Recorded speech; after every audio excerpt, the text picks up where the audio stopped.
نہ کہ doctor, engineer, pilot یا کوئی بڑا عہدیدار بنے۔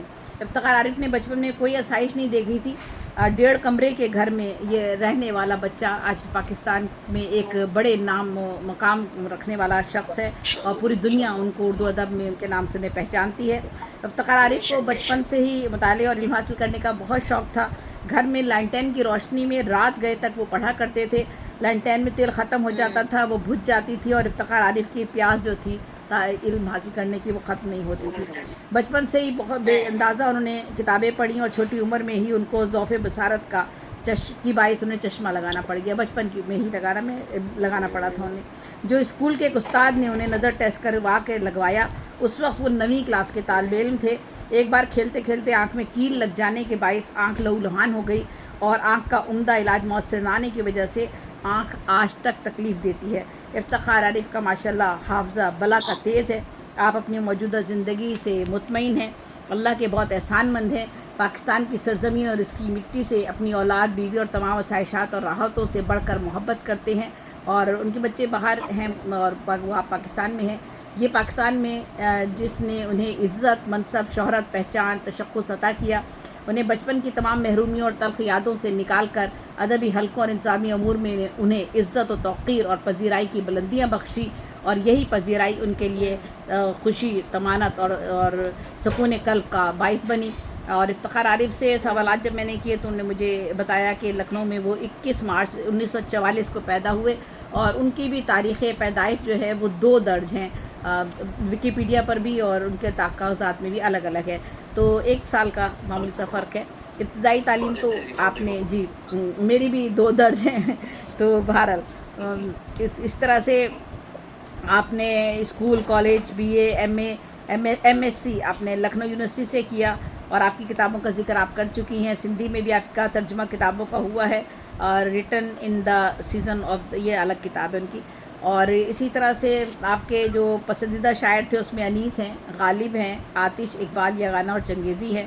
اور مشاغل آپ کا کتابیں پڑھنا اور میوزک سنتے تھے، اب تو خیر نعت اور حمد کی طرف ان کا رجحان ہو گیا ہے، اور جس جذب کی کیفیت میں وہ نعت اور حمد پیش کرتے ہیں، ہمارے کئی پروگراموں میں آ چکے ہیں، آن لائن پروگراموں میں، اور جب ہم نے ان کو سنا ہے تو واقعی اللہ تعالیٰ کیسے ایک انسان کو اس کیفیت میں جو ہے وہ جذب کی جو کیفیت ہوتی ہے جب وہ پڑھتے ہیں تو وہ واقعی دیدنی ہوتی ہے۔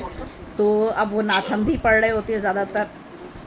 آپ کا کسوٹی پروگرام بہت مشہور ہوا تھا ریڈیو سے، ہم سبھی جانتے ہیں، اور اس زمانے میں صرف آپ کو 10 روپے، جی، نیوز ریڈر بھی رہے، ترجمہ کرتے رہے، یہاں کراچی آنے کے بعد، پاکستان آنے کے بعد آپ نے 10 روپے پڑھتے تھے خبریں پڑھنے کے، ان کو ملتے تھے، اور اسی طرح جو دوسرے کام کرتے تھے تو پھر آپ کو 15 روپے آپ سے مل جایا کرتے تھے۔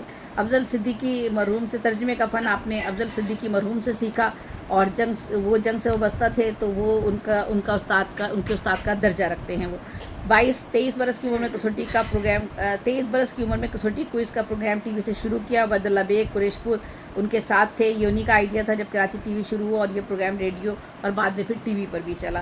ریڈیو کی ملازمت کے دوران آغا ناصر، رشید احمد، عزیز حامد مدنی، حفیظ ہوشیار پوری اور دیگر لوگ ان کا ذکر ہے۔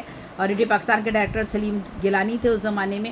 پھر پاکستان ٹیلی ویژن میں آپ 28 برس کی عمر، یعنی بالکل ینگ ایج ہے، اسکرپٹ رائٹر، آپ اسکرپٹ ایڈیٹر ہو گئے، اور گریڈ 8 پر آپ نے کام کیا۔ دیکھیے 8 گریڈ سے ایک شخص کہاں 22 گریڈ اور اس سے بھی کہیں آگے چلا جاتا ہے، ماشاءاللہ ماشاءاللہ۔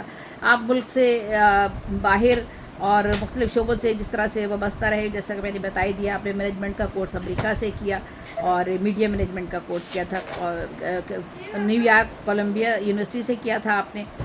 اور پھر اسی طرح سے مختلف آپ کی ادبی تنظیموں کے حوالے سے آپ کا میں نے ذکر کیا، جو ہماری ادبی تنظیمیں سب سے بڑی ادارے ہیں، ہمارے سرکاری ادارے، ان کے آپ سربراہ رہے ہیں، اور آپ کے شعری مجموعوں کا ذکر ہو ہی چکا۔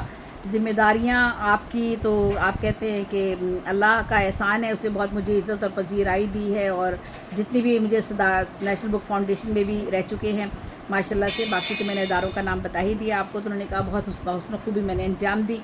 اور آپ کی شاعری کا آغاز کس عمر سے ہوا، تو آپ نے اس کا جواب دیا کہ میں بیت بازی میں حصہ لیا کرتا تھا، ہزاروں شعر مجھے یاد تھے۔ اکثر یوں ہی ہوتا ہے کہ بچپن میں اگر آپ کا رجحان ہوتا ہے تو پھر آپ بیت بازی سے ہی شوق ہوتا ہے. ہم سب لوگوں کا اسکول کے زمانے میں کچھ لوگ شاعری کی طرف آ جاتے ہیں اس طرح سے. میں مختصر کروں گی کیونکہ مجھے بار بار یہ دھیان آ رہا ہے کہ محسن بھائی اور ان کو نماز کے لیے جانا ہے, پھر ان سے غزل سنتے ہیں, پھر وہ رخصت لیں گے. تو اسی طرح سے آپ پہلے ایاز بھائی کو بھی سنیں گے. تو بہرحال یہ ایک لمبا طویل انٹرویو ہے اور کافی وقت لگا بہت. میں اصل میں جب بھی انٹرویو کرتی ہوں تو میرے انٹرویو ایسے ہی ہوتے تھے کہ پوری زندگی کسی انسان کی میری زندگی میں آ جائے اور اس کی پوری زندگی کا تجربے سے میں بہت کچھ سیکھ لوں. تو میں نے بیگم کرشن چندر کا انٹرویو کیا تو میرا خیال ہے 6-7 گھنٹے کا انٹرویو تھا میرا. انیتا غلام علی کا میں نے کیا, وہ گاڑی لے کر پورے شہر میں پھرتی رہی اور میں ان کا انٹرویو ریکارڈ کرتی رہی, سوال کرتی رہی, اور 4-5 گھنٹے. پھر وہ سارے اخبارات میں الگ الگ پورشن بنا کے میں نے 5-6 اخبارات میں لگوایا. تو افتخار عارف صاحب ماشاءاللہ ہمارے عہد کا ایک بہت بڑا نام ہے. ان کی طویل عمری کے لیے ہم دعا گو ہے. اور آگے بڑھتے ہیں, بیچ بیچ میں کچھ اشعار ہوں گے تو میں پڑھ لوں گی. آگے بڑھیے گا. یاز مفتی صاحب آفس میں بیٹھے ہوئے, انہیں پڑھوا لیجیے. پھر محسن بھائی اور تنویر بھائی سے غزل سنیں گے اور پھر ہم اپنا پروگرام آگے لے کے چلیں گے. اگر مجھے پہلے پڑھوا لیں تو بہتر ہوگا. جی محسن بھائی کو پڑھوا لیں. جی محسن بھائی کو نماز کے لیے جا رہے ہیں. جی محسن بھائی, جی محسن بھائی غزل پیش کریں. جی محسن بھائی آپ پر کیا غزل سنائیے؟ جی میں آپ کے غزل سنانے سے پہلے 2 شعر افتخار عارف کے حوالے سے پیش ضرور کر رہا ضرور ہوں. ضرور. منفرد